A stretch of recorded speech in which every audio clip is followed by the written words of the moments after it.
Hi y'all, it's Mo, and today we're going to talk about the 2004 Disney movie Confessions of a Teenage Drama Queen. You might remember this movie, one of a successive line of Disney movies headed by Lindsay Lohan back when she was the Disney show pony. It has a rating of 14% on Rotten Tomatoes and an almost entirely negative critic response. It was one of my favorite movies as a child, and thanks to the almighty Disney Plus, I was recently able to rewatch it. Let me tell you, that movie hits differently as an adult. The basic formula of this movie is to take a normal problem faced by a teenager and choose the most overblown solution possible. This, combined with some fabulous costuming and some great acting on behalf of Lindsay Lohan and her compatriots, makes this a movie that I still enjoy a lot, even with all its craziness. Today we're going to be looking at the style choices in this movie and seeing how they reflect the personality of the characters. The costume designer behind this movie was David C. Robinson, who you might recognize from his work on Zoolander, or as one of the costuming minds behind the Lizzie McGuire movie.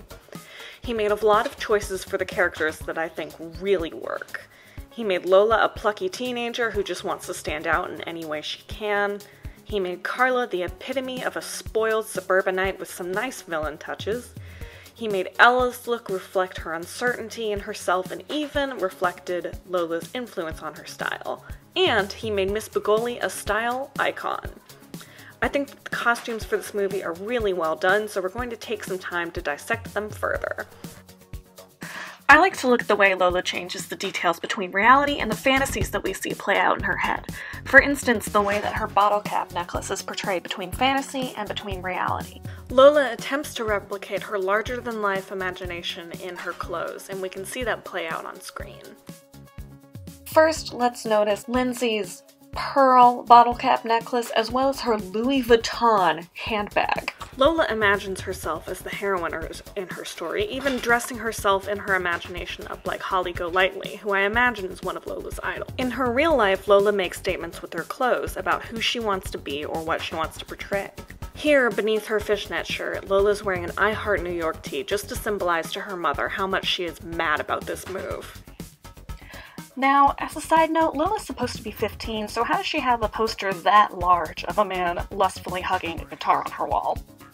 It's important to remember that Lola doesn't really care if she stands out. She doesn't care that the kids in the background are staring to look at her. She wants to be seen because she likes to be the center of attention.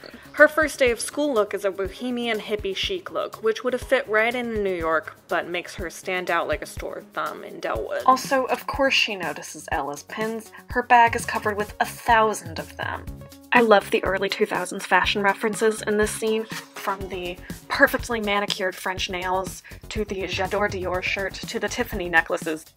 Now, I'm sure you noticed the iconic early 2000s outfits that Carla and her posse are wearing, but did you notice that Ashley Leggett, who is Casey from Livin' Life with Derek, happens to be one of the sidekicks? I didn't, but I do now, and now I'll have the theme song stuck in my head until I die. Carla's style is the perfect suburbanite queen, from the Tiffany necklace to the assertion of her love of Dior on her t-shirt. Also, look how cute Carol Kane is as Miss Bigoli. I love this schoolteacher style and her series of amazing brooches that she wears. After 3 weeks, I'm getting used to the rich part of town. Gated, dull, Armani-ridden. You know, I'm the kind of riffraff they try to keep out. Someone needs to tell Lola that just because she's wearing cargo pants does not mean she's riffraff. Now, I applaud these girls' shameless devotion to their band member, and I would like to just draw your attention to the little teeny tiny paper doll cutouts that Ella has made herself. Now, back to Lola's outfit. Her look says, I hope that you think I'm riffraff, because she has this image of herself in her head as someone who doesn't belong in Delwood. She casts herself as this character, so of course she's going to dress like it. Her look is everything that someone like Ella's mom might consider as riffraff, because there is no room for deviance in this very white suburban bubble. Now, again, Lola's visions are a way of her constructing reality in a way that makes her seem more interesting, so she reflects the style of her parents in this daydream as something very out of a movie. Lola treats her life like a story, and she needs to make it interesting. I like to think that the way Lola's face is reflected in her mother's pregnant belly is the way of her centering herself as the main character in this universe. I think the cartoony effects are so funny, and I love the way Jerry's Pizza changes from 101 toppings to 102. I also think it's really funny that Lola has clearly been staging this scene out with her friend and is making her stand over a bicycle as if in mourning over the body of her father. Luckily, she has Ella as a captive audience, and as we can see, she has her thoroughly convinced. One thing I love about how early 2000s this is in such a subtle way is the way that all of the girls have modified their soccer uniforms, like the cuffed sleeves and the rolling it up into a tank top and the little matching socks. If you might notice, Lola has rolled her sleeves up all the way to make her gym uniform stand out the most, while Ella, always the perfect rule follower, has made no modifications to her uniform whatsoever. George Bernard Shaw is a great playwright. He is also a vegetarian. Miss Begoli was really ahead of the trends, not only contrasting patterns with power clashing, but layering, I mean, iconic. Well, here's where the story loses a little bit of its believability for me, because Megan Fox is wearing the same J'adore Dior t-shirt that she was the other day at school, and I highly doubt she will be an outfit repeater. Lola's outfit here is an attempt to assert that she is already the star of the show. Not only is her look more bohemian and eclectic than the rest of her classmates, it's also more mature and self-assured. We can fault Lola for a lot of things, being a pathological liar for one, but we cannot say that she is not self-assured. Now, Lola makes a big fuss about being an actor and not having a song prepared, but as we can see, she's perfectly ready with a Siddhartha song, which makes me believe that she's the kind of theater kid who walks around always prepared for a possible imaginary audition. They really did Sam dirty with this terrible window of light shot. We're going to instead focus on Lola's beautiful cameo necklace with her matching cameo earring. Girl really does it down to the details.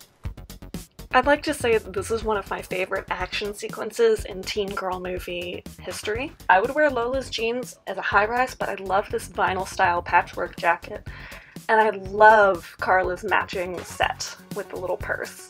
Also, I know that these girls are racing to get there before the cast list is posted, but clearly the school is not open, and I feel bad for these poor janitors as these girls are throwing garbage and cassette tapes and everything in order to fight to be the first one to see the list. One, look at Ella stepping out of her comfort zone with the jean jacket, and two, look at the tension. I absolutely 100% want to see Carla Lola fanfiction.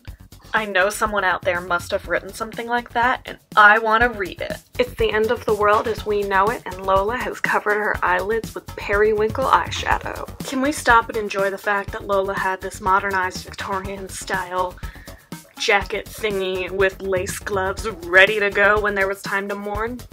This scene almost makes me nostalgic for the early 2000s with Dance Dance Revolution style group arcade games, but then I look at the outfits and Lola's Siddhartha armband that she clearly made herself. I'd actually like to take a second to look a little closer at Lola's outfit here. She's wearing an NBA cap over perfectly done curls, extra wide saggy leg skater jeans, and a handmade New York Knicks No. 8 jersey. It's fun to note that in 2003, the number 8 on the Knicks belonged to Latrell Fontaine-Spruill. Spruill played for the Warriors in 1997 and was suspended without pay for 10 games after threatening and choking his coach during practice. In 1999, he was traded to the New York Knicks, and he was one of the best on the team by the 2000 season. I find it interesting that Lola liked him and his vibe enough to hand-make that jersey. Look at Carla's matching cream-colored sweatsuit with the Tiffany necklace, of course. These outfits, as much of a throwaway as this scene is, really represent a lot about the characters. Lola wants to stand out at any cost, and Carla fits into the perfect mold of a perfect suburbanite. I'm obsessed with this Grace Kelly-style scarf on the head with sunglasses inside. I'm even more obsessed with the fact that Lola thinks this is actually going to get her mom to let her go to the concert. This outfit is less dramatic, which seems to be Lola's vibe when she's off-duty. Although this scene is important in that it establishes that Sam is a character who actually does something aside from stare at Lola from afar and commit petty theft for her. And that aside from being kind of boring, he's at least semi-good at flirting. I like your boots. Thanks. I like your smile. Has anyone ever tried a hunger strike against their parents that actually worked? Another of a series of inconsistencies with reality in this movie. As racially insensitive as the scene is, and as much as it wouldn't pass in a 2020 movie, it also reveals something about Lola's character again. She is doing the dramatic thing and going on a hunger strike, so of course she has to dress up like the leader of the most famous hunger strike that she knows, Gandhi. Once again, she has created a scene, and once again, she has dressed the part. Look at the Burberry on Burberry on Burberry, and look at Lola's peacock shirt. Remember when peacocks were all the rage? My side note to this scene is that sometimes I think Lola is a moron, and that I really hate Ella's dual-toned pink outfit with a green cardigan. Awful style choice by Ella, but a great move on the stylist in showing her characterization as someone who's kind of awkward in her own skin. I think it's so cute watching Ella's style evolve with Lola's. Look how they're both wearing the same green. Oh no, company. Well, look who's here. I'd stay and chat, but I don't want to stay and chat. Bitches really do be wearing all-white outfits to the mall together. Also notice how Ella and Lola match a little bit, and Carla and her friend match a little bit. Details you may have missed in this look: Lola's crochet shirt with matching leopard print arm cuff and spiky arm cuffs, perfect for saying, I almost had an emo phase, but not quite. Can you believe 64 hours from now we'll be within touching distance from the man who wrote so many great songs and I still haven't found something to wear? This outfit of Lola's is one of the ones that I hate the most. I like the shirt, don't mind the shirt, but look, she's wearing red cargo pants and a matching hat and knee-high socks that perfectly match her shirt with Mary Jane shoes. It's a nightmare! You might notice that at this moment, Lola pulls out the flapper-style dress that Ella ends up wearing to the concert, which is a cute little detail. Another cute and sneaky little character development detail that they snuck in here is that Lola is wearing a flamingo hat. Earlier she had described herself as a flamingo in a flock of pigeons, and she has little flamingo details around her room, like flamingo light bulbs over her bed. We're gonna stop here for a moment to look at the cute little vases that her mom is making. I just think that they're really a statement piece, and I'd like them in my house. It's the same day, as we can tell by Ella's outfit, but both Lola and her mother have changed to look more respectable to appeal to Ella's parents. I also think Lola's demure look here is really precious and very old Hollywood, which is just cute. Costumes are sacred. Costumes are sacred. Once again, Miss Bogoli's look here is really precious and would pass off well in 2020. In this scene, Lola and Stu dance to a Marilyn Monroe song in a Marilyn Monroe look, and if you look closely, you'll notice that Stu's collar is printed with music notes. I could talk about how this seems like a crazy look with the purple skirt and the leg warmers, but I've been a theater person before, and compared to what they wear, this is not a crazy look. Also, again, Miss Bogoli looks super cute, and also another cute Miss Bogoli thing is that she's dancing along with the choreography in a true Mean Girls mom moment. Though Lola is doing the drama queen headband across the head look, which actually looks pretty fabulous with this outfit, but I imagine sweating during rehearsal is gonna give her forehead acne. This moment mainly just shows us how bad Lola is at actually handling drama. There are so many other excuses she could have used to stall Miss Bogoli. Now, Lola stealing Eliza's dress from the play actually reveals a lot about her character. One, she had nothing to wear, obviously. But two, she sees herself as the character in this story, and to make it larger than life, she has to wear a costume. She can't just wear her normal everyday clothes. It has to be larger than life. Lola wants her life to be like a movie, and as we have seen already, she has to dress the part. Again, this is another outfit of Lola's that says, I don't belong in Dellwood. It seems as if her style philosophy is she doesn't care that people stare, she's just glad that they're staring. In the process, she makes some hideous outfit choices, and this is one of the worst offenders. Again, another cute best friend matching outfit moment. Is this not one of the most fun getting ready montages of all time? Although, I know it can be kind of dicey to choose whether you want to get dressed first or do your makeup first, but I feel like doing your makeup and hair on a moving train while you're already in your nice party outfit is just an accident waiting to happen. They really came through with these outfits. I think this is one of the most fun teen movie outfits ever. I don't know how Lola is someone who loves drama, but then thinks that she could possibly be inconspicuous around a bouncer.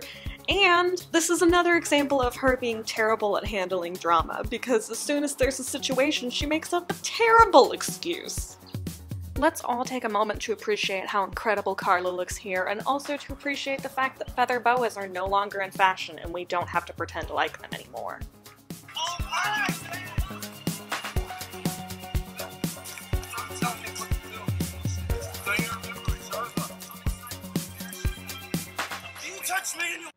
Ah yes, the sight of a drunk fighting in the street, exactly how I envisioned meeting my favorite rock star. Also, this is the first Disney movie that ever really explicitly mentioned drunks, and I remember being shocked by it, like not realizing what drunks were. And now I do. This moment is some incredible cinematography. I like the juxtaposition, and I think it's really fun. But also, not really appropriate for a kids movie, but who cares? Everybody wants something from me. You think I'm a regular guy. I'm not a regular guy. Do you think anybody really knows who I am? I don't even know who I am. Do you think I have any real friends? I'll have a deluxe hamburger platter, well done, and a large side of onion rings. That's not onion rings. Although, now that I'm an adult who is old enough to drink, I realize that drunk Stu Wolf is a whole ass mood. My mother's birthday, I bought her a rug. Be quiet, Mr. Wolf. Alright, the total truth. I lied because I wanted to make myself seem more interesting. I think this moment will point a lot to why Lola is the way she is. It's like her emotional thesis statement. She's attempting to feel like she matters in a world that says that she doesn't matter, that she's just a dumb kid with lots of dreams. But she's attempting to seem more interesting and thus pave out her own way of mattering. And, if we look at it closer, Lola's dramatics are a defense mechanism to make herself matter before anyone ignores her. Lola constructs her identity around feeling important, and if she's not noticed, if she's not important, then her identity is going to have a bit of a crisis. Okay, anyway, back to the fashion or whatever I started making this video. Look at the all-white outfits that Stu's posse is wearing. He had time to change while the girls were arguing outside. And he changed into a crocheted t-shirt. Can you believe this? I mean, we're in his clothes. And in his bedroom. This is like every teen fantasy I had about every teen band member that I was in love with actually happening to Lola, and I'm so jealous on behalf of 13-year-old me. Also notice that Stu's room is a mess, and in the background he has a neon sign that says organization does not belong to the spirit, which I think is a good philosophy for why his room is a mess. Also, unbelievable that Stu let 2 teenage girls run loose in his bedroom, which, considering that he's canonically drunk at this time, I suppose is not that far outside the realm of possibility. Also consider how Ella fits into his shoes. She's wearing knee-high Converse. She didn't come with those. What were you thinking when you wrote, "Behind some doors, people are waiting to sparkle"? Okay, pretend I'm Stu Wolf here. Well, 1, I was thinking that I'm a terrible writer. Or 2, it's a very simple metaphor about how people are hiding their true selves. I have no idea. But you wrote it. Anyway, shout out to Sam for a great outfit here. I like both Ella and Lola's outfits. I think it's really cute, the little beading details in the blue, both good colors for both of them. And I love all of the fluffiness of Lola's dress. Alert, alert, Lola is wearing cowboy boots with a butterfly cut into the vamp. Oh, she's crying! Also, another alert to say that Carla is a bitch. Baby! When are you gonna give it up, Mary? This is my side note to say that I think that they dressed and lit Carla very well for this dramatic evil villain moment. This scene of weeping while a sad song by Simple Plan plays in the background is basically me all of high school. Also, we can note the drastic change in Lola's outfits. When people see through her ruse, she becomes just like any other teenager, curled up in a blanket on the couch. I want to talk to you. I don't really feel too well right now. You can cut the crap. I know what you're doing. I'm not buying it. You're bailing out of the play. You can't do this, Lola. Everyone is depending on you. What about your parents and Sam? Sam has never been to a school function in his life. He's only going because of you. What about me? I was miserable until you came to Delwood. You gave me courage, Lola.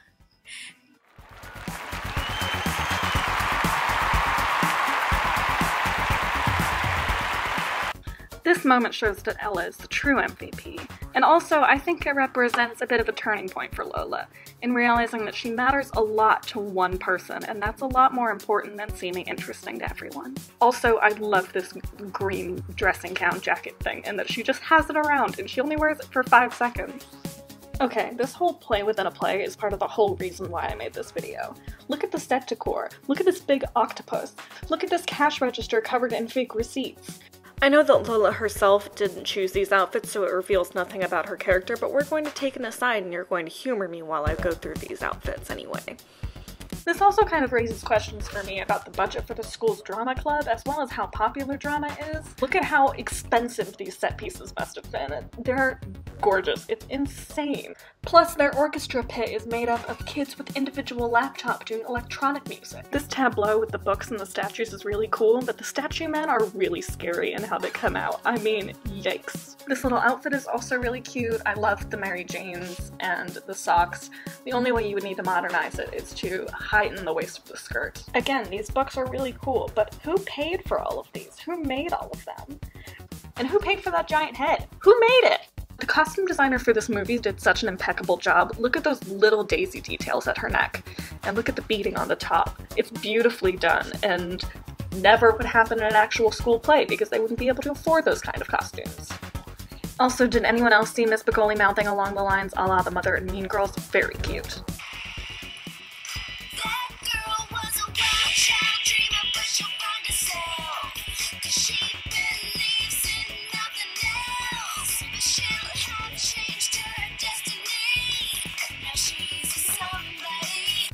Now, these costumes, I believe, a lot more for the backup dancers as something that could have been done by a school production. Also, this choreography is amazing, and I like to believe that Miss Bigoli choreographed it herself. Notice how the backup dancers' shirts have question marks and say things like and what. I think it's really fun and cool. Carla's house is really awesome, no wonder she's the most popular girl in school. And her look here is pretty cute too, featuring another hideous feather boa.